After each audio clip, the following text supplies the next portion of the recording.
Manon Aubry, bonjour. Bonjour. Vous êtes tête de liste de la France Insoumise. Au Parlement, on dit la gauche au Parlement européen. C'est le plus petit groupe politique dont vous êtes la coprésidente. On va regarder votre CV. Vous avez 34 ans. Vous avez été porte-parole de l'ONG Oxfam, spécialisée sur les questions fiscales. Ce mandat de député européen est votre premier mandat politique et vous étiez déjà tête de liste en 2019 et votre liste avait recueilli 6,3% des suffrages. Aujourd'hui, vous êtes crédité d'environ 7%. Vous rempilez donc, si j'ose dire. Première question, quel bilan tirez-vous de ce premier mandat politique et avec quel objectif vous représentez-vous ? C'était un mandat très particulier parce que les dogmes sur lesquels l'Union européenne est assise ont vacillé. En pleine crise du Covid, on a suspendu les règles budgétaires qui organisent l'austérité. En pleine crise énergétique, on a remis en question le marché de l'énergie. On a, avec la crise de l'inflation, ouvert une brèche aussi pour une taxation sur les superprofits. Et dans une certaine mesure, ces brèches qui ont été ouvertes sont en train de se refermer et de revenir tel un boomerang encore plus fort. Vous voulez dire quoi, qu'il y a un retour à la normale, à un fonctionnement habituel ? Il y a plus qu'un retour à la normale. Je prends un seul exemple. Les règles budgétaires européennes qui fixent un objectif de 3% de déficit et de 60% de dette maximum. Elles ont été suspendues depuis le Covid en 2020. C'était le quoi qu'il en coûte. Exactement. Mais elles vont être rétablies en 2024, mais pas comme avant. Elles vont être rétablies avec des sanctions beaucoup plus fortes et un objectif de réduction des déficits. En même temps, on sait que ces règles n'ont jamais été suivies, en particulier par la France. Donc, et c'est là toute la différence, c'est que cette fois-ci, il y aura un bâton extrêmement sévère qui va impliquer à la France de faire 24 milliards d'euros d'économies. C'est très concret. Quand le gouvernement annonce l'augmentation du reste à charge pour les médicaments ou les consultations médicales, quand le gouvernement s'en prend aux travailleurs au RSA, s'en prend à nos retraites, c'est précisément pour appliquer ces coupes budgétaires que l'Union européenne va demander. Et donc, il faut envoyer au Parlement européen des parlementaires de combat qui vont combattre à la fois le grand retour des accords de libre-échange dont on a tant parlé ces dernières semaines, combattre l'austérité, combattre le tout marché avec la réforme du marché de l'électricité qui va continuer à faire augmenter notre facture. Et pour ça, il faut qu'on soit le plus nombreux possible ici au Parlement. Madame Aubry, l'un des principaux combats de ce mandat qui se termine, pour vous, ça a été la directive sur le devoir de vigilance. Cette directive, elle impose aux entreprises de plus de 500 salariés de surveiller leur chaîne d'approvisionnement et d'empêcher toute atteinte aux droits humains et aux droits de l'environnement. Est-ce que l'Europe a les moyens de légiférer sur un tel enjeu ? Ça a été d'abord un immense combat. Ça a été un combat contre la France et contre Emmanuel Macron qui a tenté de vider ce texte de sa substance. Ça a été un combat aussi, d'abord et avant tout, contre les lobbies. Vous parliez de mon bilan à l'instant. Ce que j'ai découvert de l'intérieur aussi, c'est la force et le poids des lobbies. Parce qu'ici, l'opacité est la règle. Il faut imaginer qu'une salle, on la ferme entre 4 murs et cela que se décide tout sans que les citoyens aient accès, sans que les journalistes aient accès.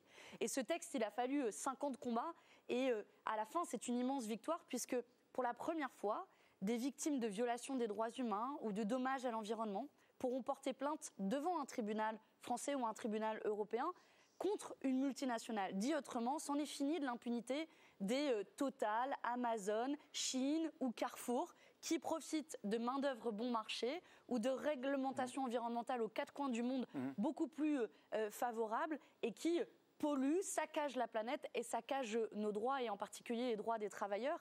Ça a été un combat de longue haleine. C'est pas encore gagné, Madame Aubry. C'est pas encore gagné. Le projet a été rejeté à Bruxelles. Il y a une décision finale cette semaine des États membres et puis le vote final qui aura lieu en session plénière du Parlement européen en seconde lecture, comme on dit ici, au mois d'avril. A priori, le gros du travail a été fait. Mais il est clair que ça a été une énorme bataille face à la mobilisation des lobbies, des grandes entreprises multinationales qui essayaient de défendre leur modèle économique qui était finalement construit sur l'exploitation des travailleurs aux 4 coins du monde.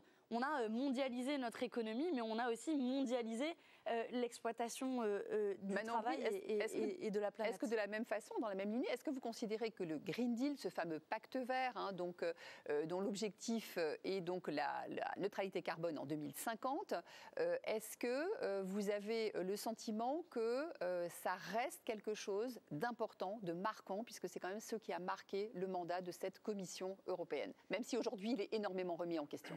Ce qui est intéressant dans le Green Deal, au-delà de son objectif initial, qui était déjà lui-même pas aligné avec les accords de Paris, puisqu'il prévoyait une réduction de 55% des émissions de gaz à effet de serre, là où les accords de Paris nous en demandaient 65%. Mais ce qui est frappant, c'est que vous avez bien noté que ça s'appelle Green Deal et non Green New Deal. Et donc finalement, il y a cette croyance qu'on peut prendre à bras-le-corps les questions climatiques sans y avec mettre les moyens, le logiciel d'avant. Je vous prends un exemple d'un sujet dont on a beaucoup parlé ces dernières semaines et sur lequel je me suis beaucoup battue ici au Parlement européen, qui sont les accords de libre-échange. Comment on va pouvoir changer notre modèle économique en continuant à importer des produits, des marchandises des quatre coins du monde qu'on produit déjà ici? C'est l'accord de libre-échange avec la Nouvelle-Zélande, dont mon groupe a été le seul à s'opposer il y a quelques mois de cela, qui prévoit l'importation de lait, de beurre, de viande, de miel, de 20 000 kilomètres Mais parce qu'il y a aussi des agriculteurs en France, etc., ailleurs, qui y trouvent leur compte. Mais c'est pas vrai. Dans les deux sens. C'est pas vrai. Écoutez les agriculteurs, ils ne cessent de parler de concurrence déloyale. Si, la filière viticole, par exemple, exporte énormément. En l'occurrence, on importe aussi du vin de Nouvelle-Zélande. En l'occurrence, aujourd'hui, la question qu'il faut se poser, c'est: a-t-on besoin d'importer des produits que l'on produit déjà ici de l'autre bout du monde? C'est la raison pour laquelle nous continuerons à nous battre pour avoir un moratoire sur l'ensemble de ces accords de libre-échange qui tuent notre agriculture. Les agriculteurs ont obtenu la semaine dernière une pause normative sur les questions de la jachère, sur les questions des pesticides. Est-ce que cette pause normative, est-ce qu'il s'agit d'une bonne réponse à la crise agricole? Absolument pas, parce que penser qu'aujourd'hui ce sont les normes en soi, alors que le problème, c'est davantage le fait que les normes ne soient pas les mêmes pour tout le monde. Évidemment qu'il faut probablement de la simplification administrative. J'ai rencontré des agriculteurs qui me disaient, voilà, un dossier de PAC qui met des jours et des jours à être rempli pour toucher 500 € ou 1 000 € de PAC, je pense notamment des petits maraîchers, ça vaut pas le coup. Mais l'enjeu, c'est bien davantage, je vous reprends l'exemple de l'accord de libre-échange avec la Nouvelle-Zélande. En Nouvelle-Zélande, il est autorisé un pesticide qui s'appelle l'atrazine, qui est interdit dans l'Union européenne depuis 2004, à raison parce qu'il est dangereux, y compris pour les agriculteurs et évidemment pour les consommateurs en bout de chaîne. Pourquoi on importerait des produits qui viennent de Nouvelle-Zélande qui sont produits avec ces pesticides? Je ne parle même pas du Brésil et du Mercosur, où plus de 80% des substances chimiques et des pesticides qui sont autorisés là-bas sont interdites ici. Donc l'enjeu, c'est de faire en sorte que les normes soient les mêmes pour tout le monde. Et je pense notamment, j'ai rencontré la semaine dernière sur un blocage des apiculteurs qui me disaient qu'ils avaient l'ensemble de leur production sur les bras de 2023 parce que toutes les centrales de miel achetaient du miel, notamment d'Ukraine, de Nouvelle-Zélande, et que n'arrivaient pas à vendre le leur, alors que la consommation française est de 40 000 tonnes par an et qu'ils avaient largement de quoi vendre l'ensemble de leur consommation. Ils sont en train de crever de faim, littéralement, et de l'autre côté, on les soumet à une concurrence déloyale face à des fermes-usines d'Ukraine, de Nouvelle-Zélande ou du Brésil, et ça doit cesser. Est-ce qu'il y a un problème d'identification des miels importés en Europe? C'est pas seulement d'identification, bien entendu, quand vous voyez miel UE ou miel non UE, sans savoir exactement d'où ça vient, et souvent c'est un mélange, c'est un problème pour la filière d'apiculteurs, mais plus globalement, pourquoi on devrait importer du miel de l'autre bout de la planète quand on le produit ici? C'est une évidence. Manon Aubry, un de vos sujets de prédilection, c'est la lutte contre les inégalités sociales. Il y a un appel qui a été lancé à la taxation mondiale des ultra-riches que vous avez signé. Est-ce que cette taxation pourrait se mettre en place au niveau européen et financer, par exemple, la transition écologique? C'est un bon point que vous soulignez, parce que j'avais en effet pas eu le temps de faire l'ensemble des limites du Green Deal. Et une des limites, c'est ça nécessite un financement pour accompagner notamment nos agriculteurs, pour accompagner la conversion de notre modèle économique, pour accompagner les ménages aussi, qui sont les premiers à subir les effets du réchauffement climatique, pour financer la rénovation thermique. Et bien sûr qu'il faut de l'argent frais. Et quand on voit que, prenons ne serait-ce qu'en France, les 42 milliardaires français ont accumulé en l'espace de 3 ans 240 milliards d'euros. C'est l'équivalent d'un chèque. Certains sont volontaires d'ailleurs pour payer plus d'impôts. Bien sûr, et certains le disent. Certains ont signé un appel en disant taxez-nous. Et pour finir, 240 milliards d'euros, pour vous donner une équivalence, que ça paraît complètement abstrait, c'est l'équivalent d'un chèque de plus de 3 400 € par Français.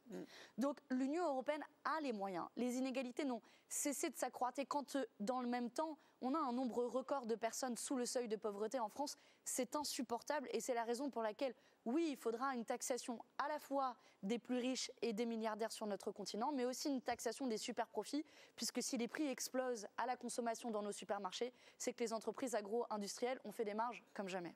Alors, Madame Aubry, à 4 mois des élections européennes, les extrêmes droites prospèrent partout en Europe. Comment est-ce qu'on contre cette tendance quand on est dans un parti de gauche tel que le vôtre? D'abord en disant ce qu'ils font réellement ici. Moi, je siège depuis près de 5 ans ici au Parlement européen. Oui, mais malgré ça, voilà, partout en Europe, ils font maintenant partie de coalitions gouvernementales et partout, les commençons sondages par dire ce qu'ils font vraiment ici. Une percée Jordan vraiment Bardella, importante. tête de liste du Rassemblement national, en l'espace de 5 ans, a déposé 21 amendements. 21 amendements, c'est un tous les 4-5 mois. En titre de comparaison, j'en ai déposé 3460. Oui, mais le Rassemblement national, c'est pas le parti à la flamme nationale, pardon, mais c'est le parti à la flemme nationale. Et puis ici, au Parlement européen, pourquoi ils votent? Ils votent contre le droit à l'avortement, systématiquement, à l'heure où on est en train de constitutionnaliser ce droit dans la Constitution française, à l'heure où ce droit est en train d'être remis en question dans un certain nombre de pays européens. Voilà quel est le véritable visage du Rassemblement national. Ce parti rétrograde, ce parti aussi contre le droit des travailleurs. Ils ont voté contre le salaire minimum ici, ils ont voté contre le devoir de vigilance des multinationales qu'on évoquait à l'instant. Et donc, il va falloir aller se battre, vous avez raison, sur le terrain des idées, pour faire le bilan de ce mouvement politique ici, mais aussi pourquoi la gauche n'arrive pas à se faire entendre? Attendez, les élections ne sont pas encore passées, donc on verra le résultat.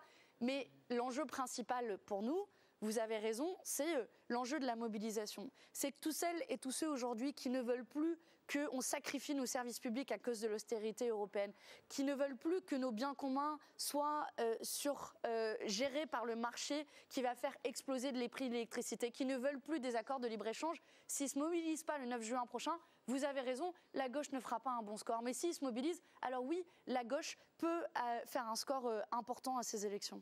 En 2 mots, pour conclure, Manon Aubry, en 2 mots, l'Europe que vous aimez? L'Europe que j'aime, c'est l'Europe quand on arrive à obtenir des victoires. Je parlais du devoir de vigilance des multinationales, mais aussi notre grande victoire pour les travailleurs des plateformes, les travailleurs ubérisés. En une phrase, pourquoi c'est important d'aller voter le 9 juin? Parce que c'est notre facture d'électricité, notre alimentation, nos services publics qui en dépendent. Et vous savez, les racistes, les plus riches, eux, iront voter. Alors je le dis aux gens, ne leur faites pas le cadeau de votre abstention. Merci Manon Aubry d'avoir répondu à nos questions. Merci Olivier Mirguet. Vous avez à présent rendez-vous avec Francis